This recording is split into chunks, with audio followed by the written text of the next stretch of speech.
Hello YouTube, it's M1NDxBEND3R here, and hey, check it out! Another Transformer!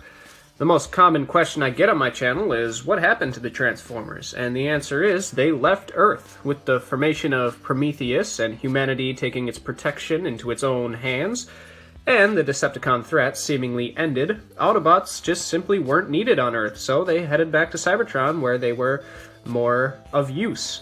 But, being the protective type, the Autobots decided to send back a scout to make sure that Earth was still safe for humans and free of Decepticon activity. And that scout was this guy right here. This is Veesix, a fresh-faced young Autobot who is making sure that Earth is free of Decepticon activity. Spoiler alert, it isn't. But we'll get to that in future videos. As you can see, Veesix has this very Aston Martin DB5 looking vehicle mode. This is not what it's supposed to be, but it's just, when I finished the vehicle mode, what I thought it looked the most like. He's just kind of supposed to be a vague, high-end, high-performance luxury vehicle. And the biggest thing about this vehicle that I want to point out is the size. It is only 6 studs wide.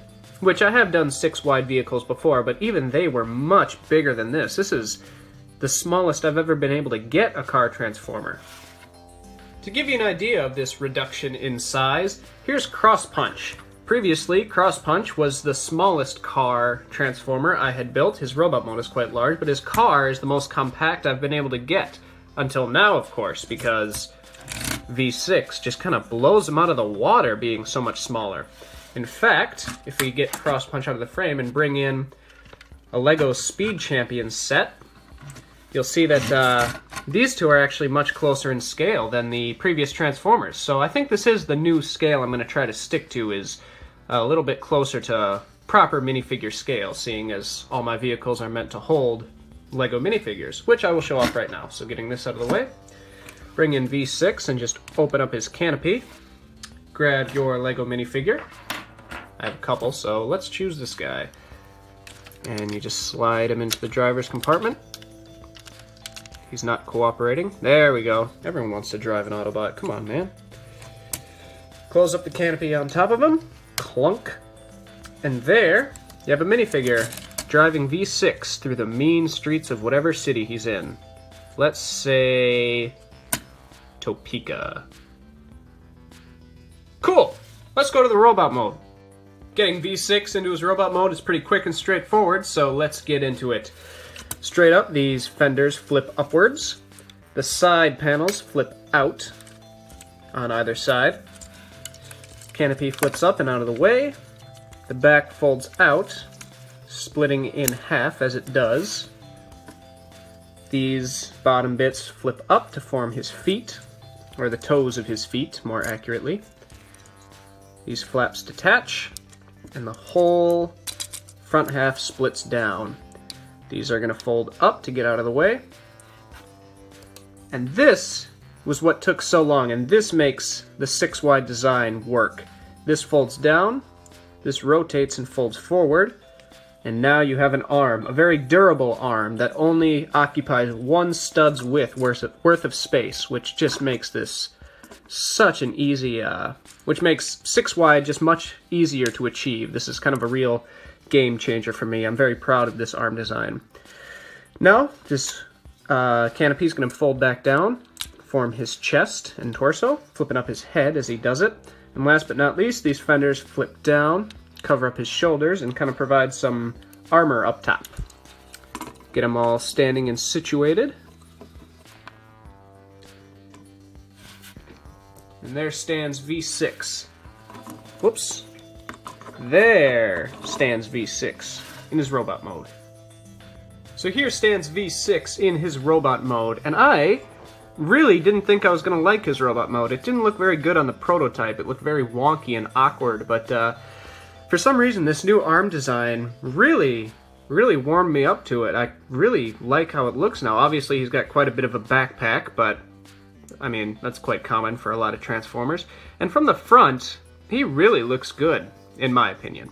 I'm a big fan of the canopy forming the majority of his torso, and even his head, which is quite small and not very detailed, but it has to be that way to fit into his transformation, still manages to have some character for me. I especially like you can't see the stripe up here so much, but on his foot, there's still a splash of color, so he's not a unbroken sea of red as he could very easily have been. And overall, I'm just a very big fan of his proportions. He just looks like a, you know, not a terribly strong man or a agile ninja. He just looks like a solid, average Autobot. So, as every solid, average Autobot should have, I built him a blaster, pistol / rifle, whatever you want to call it, that I did try to model after the old G1 weapons. Clips very nicely into his hand, and I think he looks pretty good holding it. He sits very happily. And my favorite thing to do, because I can do it, is if I manage to rotate these shoulders around, bring him down, he does have the ability, he can kind of hold his rifle two-handed in that classic I'm standing guard or standing at attention kind of pose, which I really enjoy. Very fun. As for the rest of his articulation, Veesix does pretty okay.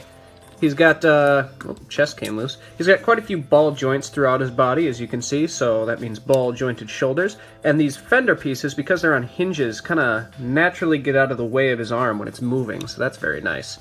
The nice second feature to the pneumatic T-bar being used there is it means he gets a bicep swivel, in addition to his already fairly unlimited ball joint, which makes his arms very nice to pose. He's got almost a complete, actually literally a complete elbow curl. Because of transformation, he needs that. Makes me very happy. His legs are not quite as incredible as his arms, just forward and backward, and rotate him to the side and move in and out and get like a side kick going, because ball joints in the knees as well. His head is just a simple up and down, left and right kind of setup. The chest tends to come loose when he does, so I have to just kind of keep my thumb there, but no big deal. And overall, he's just a nice, posable little guy. For the very first attempt at a 6-wide car transformer, I'm very, very happy with how he turned out. That's not to say there wasn't room for improvement. In fact, I've already found a number of improvements on this guy that I have incorporated into the next build I will be showing off on this channel, but we'll get to that in good time. Alright guys, until next time, I want to thank you all for watching. If you like this video, please give it a thumbs up. If you really like this video, feel free to subscribe. I've been M1NDbender, and I'll talk to you later.